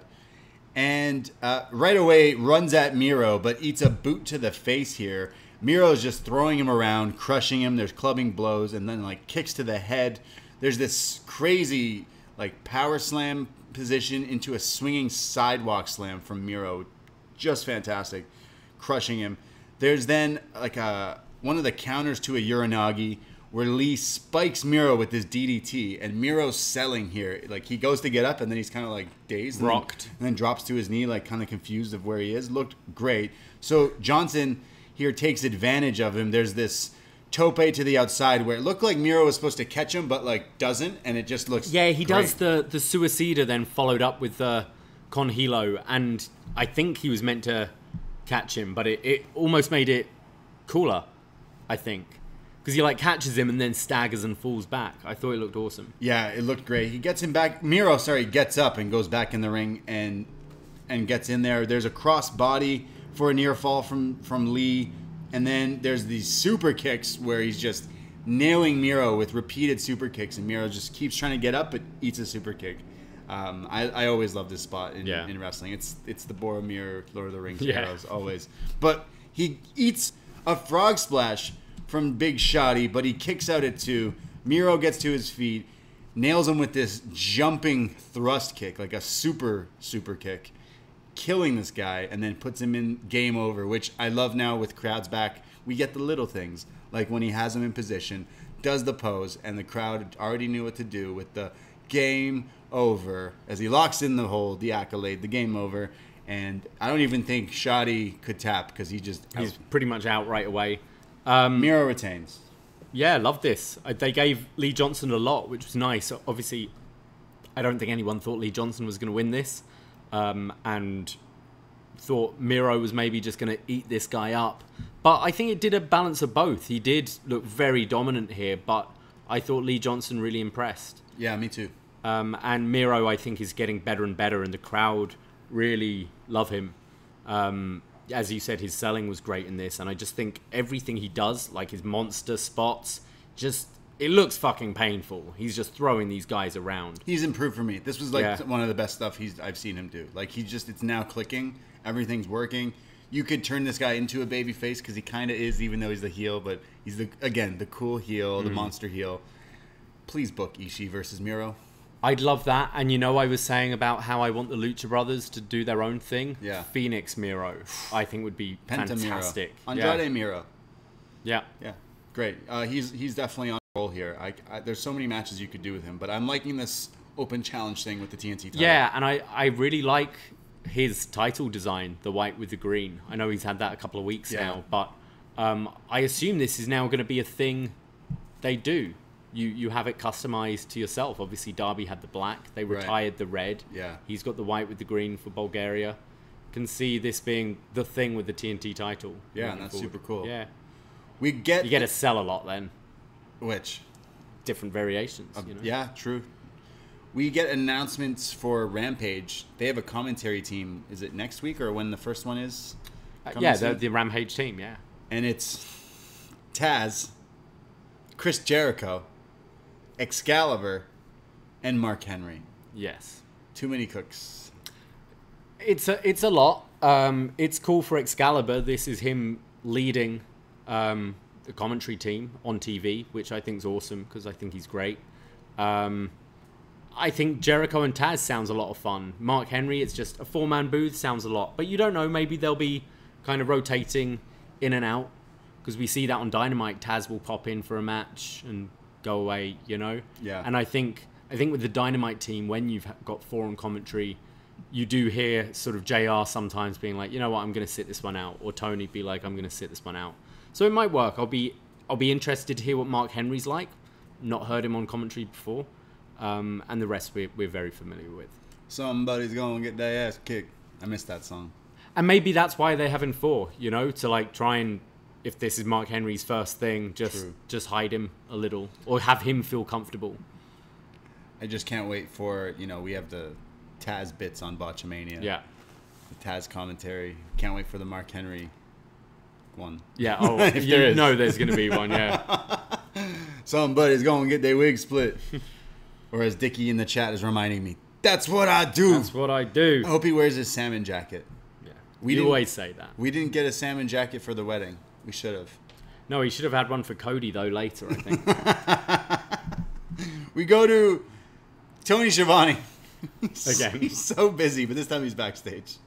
He's with Christian. He's now Cage. got to run backstage as well as get in the ring. And he's doing commentary tonight. Oh. Jeez. He's with Christian Cage. He's and not says, on Rampage, though. Yeah, he's not on that. He's got the day team. off. Yeah. Christian Cage, you're the new #1 contender. And Christian says, hey, Leyla Hirsch came out there for the save. Thank you. And then starts to sing. Christian Cage with the pipes of an angel. Yeah. Thank you for being a friend. He says, I got friends. And he said he offered Leyla some backup tonight in her match against the Bunny. But Leyla says she's got friends, best friends, in her corner. She's in the best friends now? I guess. It's becoming the Nightmare Family, yes. Yeah, there's a lot of best friends. There's a lot of best friends. Yeah, that's a lot of best friends. Yeah. Also, she big time Christian. She's like, nah, I got friends. Nah, I'm good. I got best friends. I'll save you, I don't want to old be man. in the Christian coalition. He had that Christian coalition. Yep. He'll bring it back to fight the Hardy family. So he says, well, he's in a good mood. He says, sorry for singing, but I'm in a good mood because I'm the #1 contender. I'm undefeated. So when I came here, I said it. I would outwork everyone. And mentions that he's going to do what he said he was going to do 7 years ago. And that's when I'm assuming he means win a world title because he never got that one more match. So he's getting that one. He's still kind of saying it without saying it. Yeah. One more match, world title match. And he's going to prove what he was proving 7 years ago. I'm elite. So he's saying I'm here and I'm going to be champ. Good. I'm kind of waiting for that first big Christian match. Because I think he's looked great in all these TV matches he's had. But he's not had that, like, I want to see what he's going to be like against a Kenny and stuff. So, and he sounds great on the mic as well. Yeah, I'm interested in the Kenny match for sure. And I want to see Christian tangle with Jungle Boy in that story more down the line.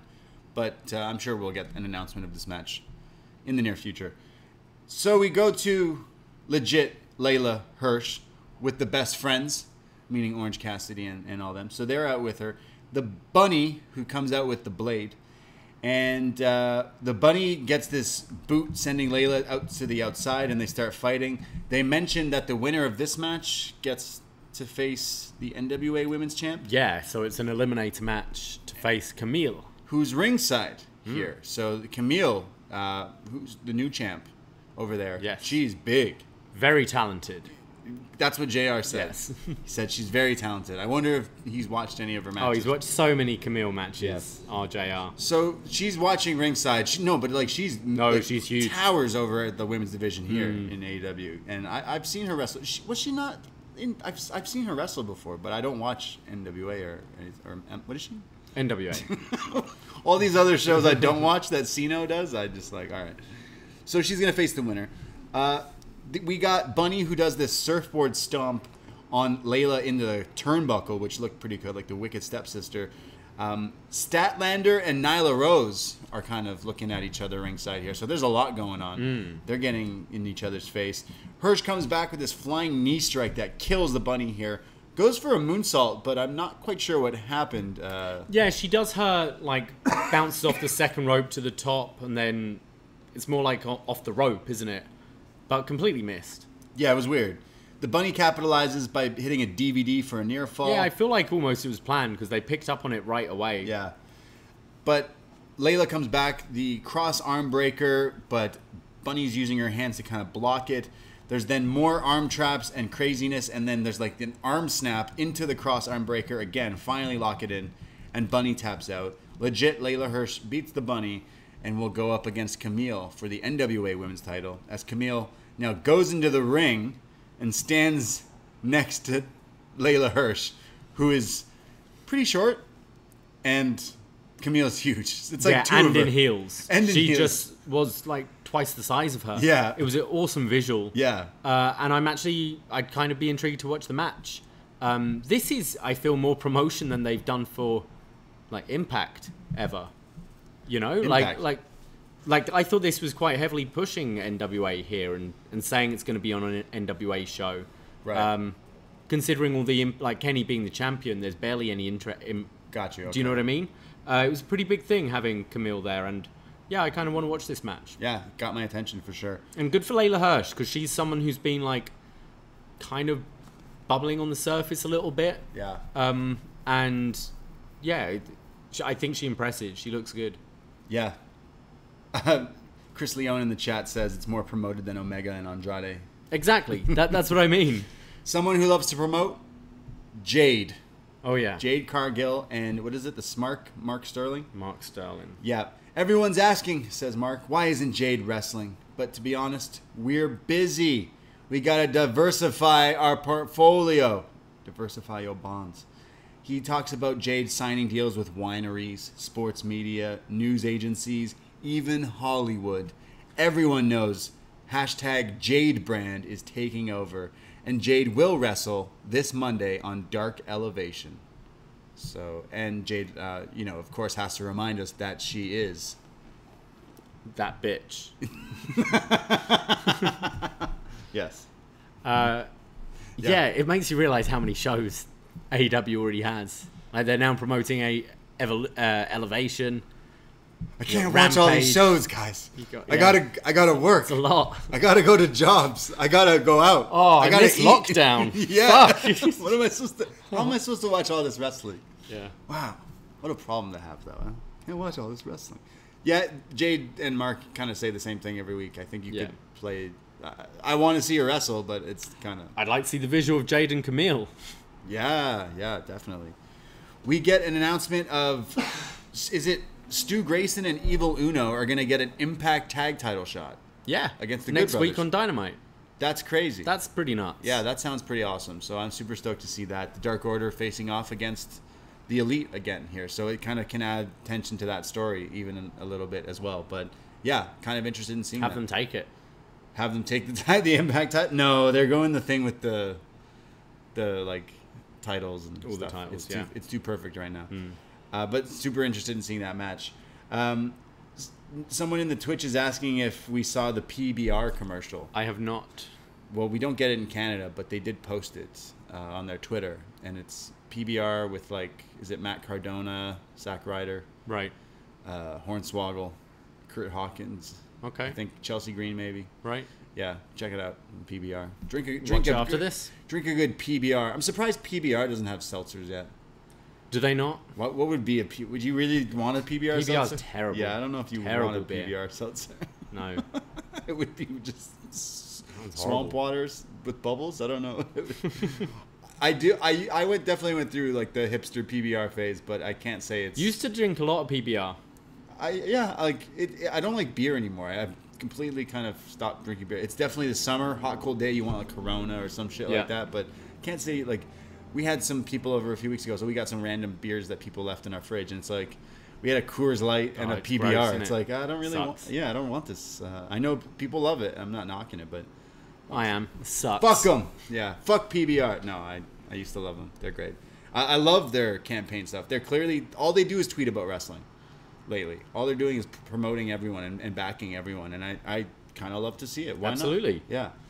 We still need that White Claw sponsorship, though. We're working on it. So PBR should work with us on seltzers. We can be... I don't think they'll take us now. Yeah, since we slagged we'll edit them. this bit out. We'll edit... But I was still saying that I love them. Okay. Yeah. I loved all their logos as well. Red, white, and blue. Yeah. America. Cody.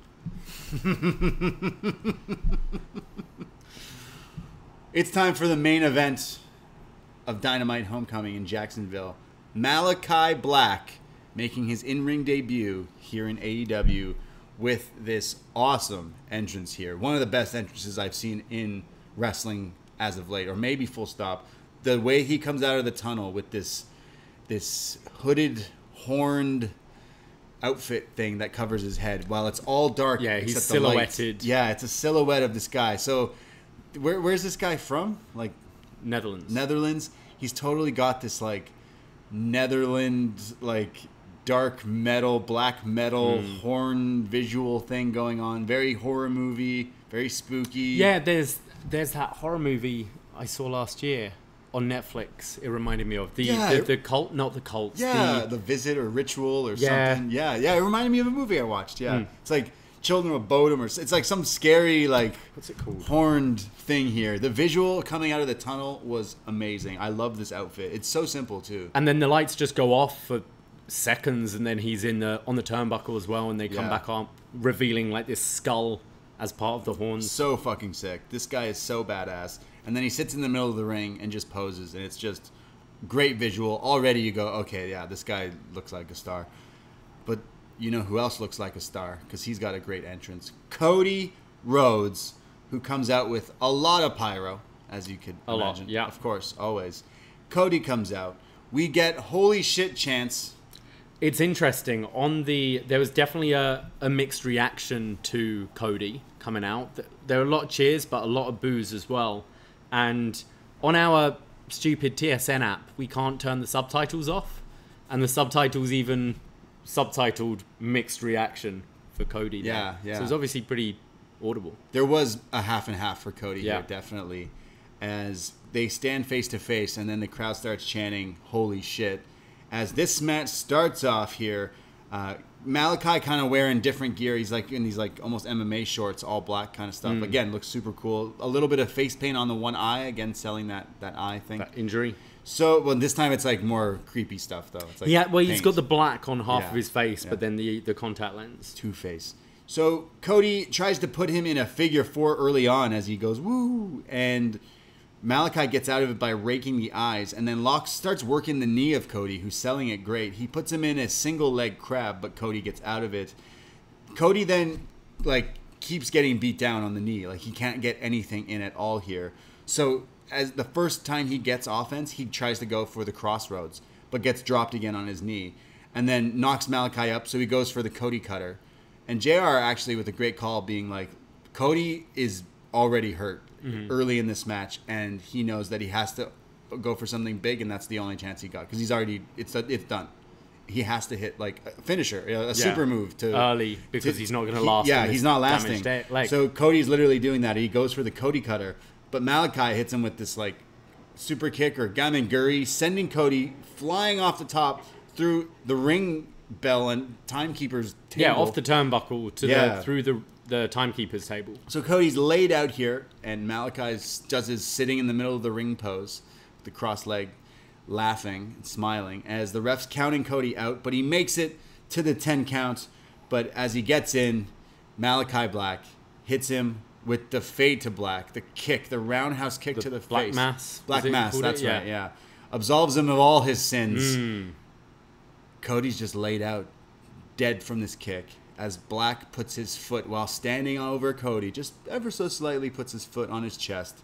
The ref counts it, and in only 4 minutes and 39 seconds, Malakai Black beats Cody Rhodes. Loved it. I think this is great. This made me... I said I kind of already have kind of lost a bit of interest in Aleister Black with all the... Sorry, Malakai Black with all the other news coming out. This is how you establish him. Kind of reminded me of the Brody Squashing match. Cody, yeah. And I think it's great. Cody can take these big losses. It only serves Black. It makes him feel like such a star. I love the pace of this match as well. Even when they were doing the submissions, everything was so fast. And Black's kicks just looked so deadly. Really like this. Yeah, I was super into this. You instantly made this guy a star. They were cheering for this guy. They were still the Cody people. I love Cody. I know people give Cody shit and love to give Cody shit. And when it comes down to it, Cody is everything you want in wrestling. He knows how to amateur wrestle. He knows how to mat wrestle. His in-ring is really good. Yeah. And the character is this confusing thing where you don't know. He says he's a good guy. He does media calls and says he's never being heel, or I don't have a heel bone in my body. It's like, yeah, all right. For now you don't.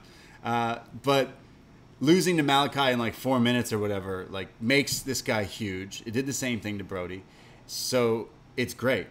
This match was great. 4-minute match. This is the match of the night, 100%. Yeah. Like, and it was only 4 minutes because it had everything going on in it. Malakai Black is such a badass. Actually a really good 4-minute match. 100%. Like they fit in a lot Yeah. in just 4 minutes. So this guy beats him. I didn't mention his theme music too. Obviously, he doesn't have that awesome banger he had. No man is ever truly good. But it sounds like the same band. Possibly. I think Code Orange is it? No, Code Orange. Oh no, is they Bray. just played it live, didn't they? One time. Did they? One takeover they did. Oh, Yeah. interesting. Maybe it is them. All I know is Code Orange tweeted Bray saying, "Don't worry, we got you." Oh yeah. Which is interesting. But I know Malakai Black maybe has purposely picked this theme music, which fits perfectly for him. Very scary. The whole look, everything. This guy's awesome. he's instantly one of the most must-see acts, I think, on this show. Yeah, and there was definitely a point where he does, I know it's his pose, but when he does the cross-legged thing, you can't help but think, we're going to get Punk and him mirror each other doing that. Oh, great. Yeah, you know? Great shout, yeah. Fuck it. After the Darby match, just go that way. Yeah, I'd be down for Punk Black. Malakai Black Punk, Malakai Black Daniel Bryan, Black versus Omega. At some point, when the time's right. Any of these iterations, to be honest. Malakai Black, Darby.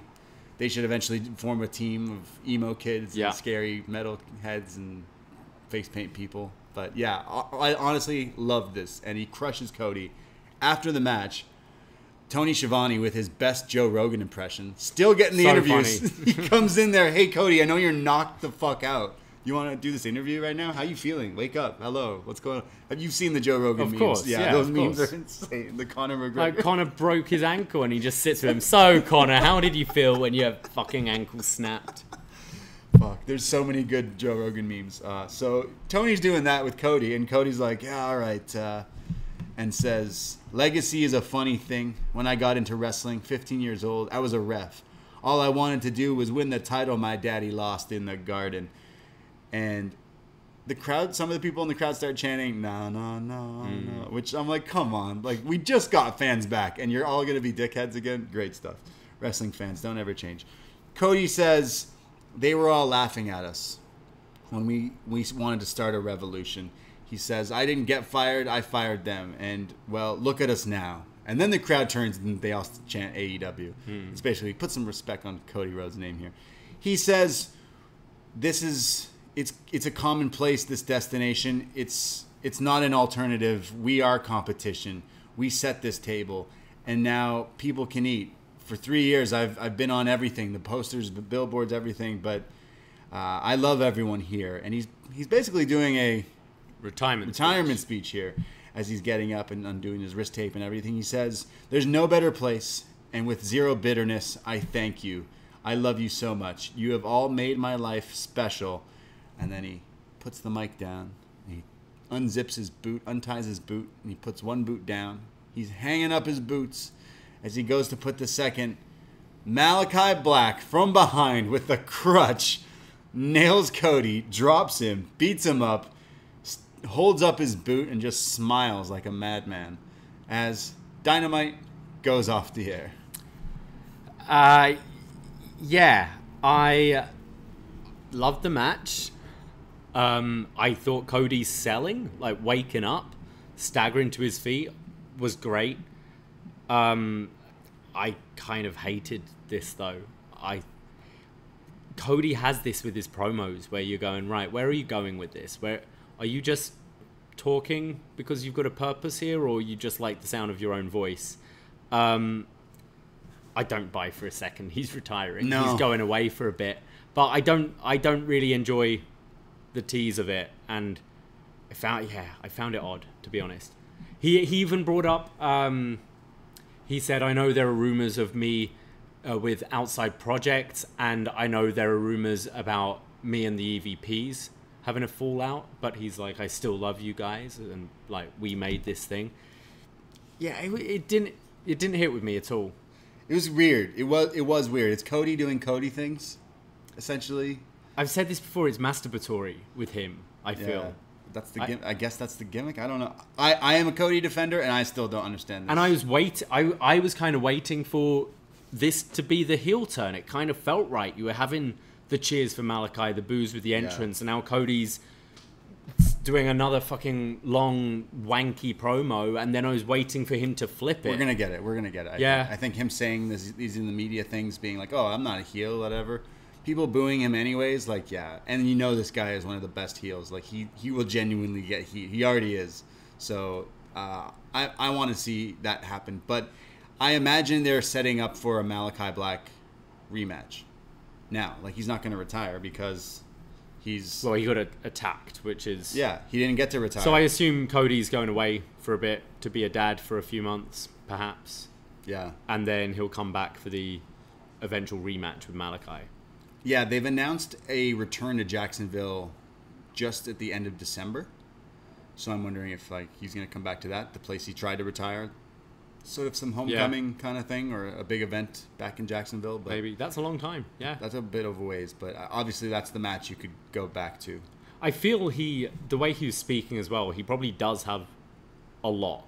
Like I feel he's very heavily involved with the management side of AEW, and it's probably just wants a little bit of a chill, maybe. But why not? I don't buy him retiring. No, 1 second. Come on, no way. I think that's kind of weird. It's like people. There's this rapper Logic. A few years ago, he's like, "Yeah, I retire," and everyone's like, "All right, like you're like 24 or something." But okay, cool. Like Brandon. Brandon from New Jersey, I retire. So then Logic is like, "Oh, I'm back," and then puts out an album, and like, sorry, it stinks. Yeah. No one cares. Right. No one cares that you retired and you didn't, because we know you didn't retire, because we know it's just not how it works. So it's just like, why? I don't know. I still thought Cody did a great. Cody literally can read a phone book, and he can cry on cue, and he can do everything. Mentioned Dusty. His promos are never the issue with me, and it was it kind of felt like a farewell to Jacksonville for a bit again. Obviously they're back in December, but he kind of said, "This isn't Daly's place to me. This is the AEW amphitheater." Right. Saying like this is essentially the home. Yeah, I don't know. Yeah, it was weird. But the match with Malakai was cool. We'll get a rematch down the line. Where does Malakai Black go? Where does Aleister go on? Does he have to fight someone? Dustin wants to get revenge, or Brock Anderson, or who does Malakai Black destroy the whole Nightmare family? Or does he just move on to someone else? I think he should move on. It sounds like Cody's away for a while. Or does Cody wrestle him at a pay-per-view and then he disappears for a while? I don't know. But he does All Out? Yeah, I don't know. Malakai versus who at All Out? You would imagine Malakai fights at that pay-per-view. Yeah. But I don't know. I think with the Queen show being so close, I think you can spread out some big matches.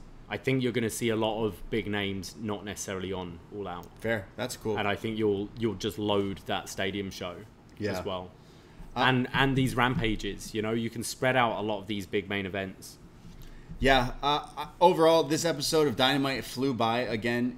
It had a little bit of everything. I really got into... Once Malakai Black's entrance came out, and he was the silhouette, the shadows of the horned demon, I was like, man, wrestling's cool. Yeah, he feels a big deal again. Yeah, it felt great. This show reminds me why I do like this silly thing of pro wrestling. It gives you a little bit of everything on this show. The storytelling, some great wrestling. Not like I think I still like the past few weeks a little bit better. I think the Wardlow was a bit of a letdown, a little anticlimactic. And I think kind of the end of the episode with Cody and this weird kind of fake retirement thing was a little anticlimactic too. But overall, my enjoyment for the show was still super high. It's almost like you don't know what they're going to pull on you next. It's like they love to get... so many things. There's now intrigue in just even this Dan Lambert thing. Right, what's that going to be next week? They just casually drop Impact Tag Championships being defended next week. Stuff like that. Tana just shows up last week. It's bizarre. You really as long as you're not contracted to WWE, really anything can happen, which is very exciting. Yeah, and going forward, to all these shows that they're advertising stuff, I'm super into this show, into this company, and yeah, Arthur Ashe. Asher Hale. Maybe Daniel Bryan will come out at that show. Yeah. Hopefully. Yeah. Overall, AEW's fun show to watch. Absolutely. There you go. That's our review. Well, that's it. Yeah. Check out our best match ever, Daniel Bryan, coming out tomorrow. And then Sunday, our review of Wrath of Khan with our man Neil. And then, we better start watching those Triple Mania matches for next week. But check out the socials to find out the full schedule for this month. Yeah, we do What's Next, where we do retro NXT reviews, and we just did an NXT show where Bray Wyatt fought Chris Jericho, which is potentially a match we could see here in AEW. Hey, if the Dark Order are done with Hangman, maybe they'll just get a new leader, Bray Wyatt. I could see that being a story for sure. Bray kind of going, hey, this isn't what Brody wanted with you guys. And then they turn heel. Because they're completely different. Yeah. And then Hangman has to come and say, no, it's for the Hangman Bray program. And they go, Hangman, you didn't want our love. You didn't want our attention. No, they're still in love. They're still a thing. There's a lot you can do with that story. Yeah. Who knew that the Dark Order would turn into these like lovable like island misfit things? Yes, patreon.com is what we do. Listen to all the podcasts, retro NXT reviews, movie reviews, up yours picks of wrestling, movies and stuff. So we're doing Friday the 13th, celebrating with Freddy versus Jason next week. That'll be out. We got an up yours with our man Neil, Star Trek Wrath of Khan. If you've ever wanted to hear us talk We've about already stuff. plugged all these. Yeah, we'll go listen to all our stuff. Yeah. And we appreciate you guys listening to us. If you have not given us a chance, go to patreon.com/upnext and give us a shot because it's only $5. Only $5. That's it. That's all we ask. Yeah. That's it. Follow the socials as well, at Upnext Podcast, Twitter and Instagram.